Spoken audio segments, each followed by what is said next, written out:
בוא נאמץ ביחד כלב, האמת שכולם מתוקים, זה קשה ממש לבחור, בא לי לבחור את כולם, אבל אני חושבת שאני אלך על הכלב החום החמודי דודי הזה, איפה הוא ישן, זה קשה. הכל כאן חמוד, אבל נראה לי יכול להיות מגניב אם המיטה שלו תהיה בצבע שלו, אז אני אלך על המיטה הזאת שנראית כמו קוקוס. וואי, איזה רצועה תהיה לו. נראה לי שהרצועה הירוקה ממש תחמיא לו, אני חושבת שירוק וחום ממש יפה ביחד.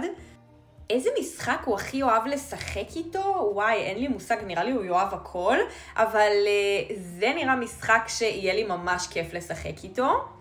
איך תראה הקערת אוכל שלו? נראה לי גם נעשה ככה מתאים לאסתטיקה, אז נלך על הקערה הזאת שהיא סופר חמודה, ובאיזה בית הוא, מלונה, הוא אישן, יגור, אנא ערף.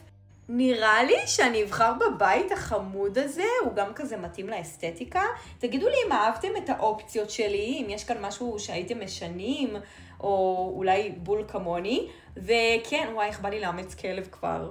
יום אחד זה יקרה, אני מבטיחה לכם, וכשזה יקרה, יעלה על זה ולוג בערוץ ולוגים.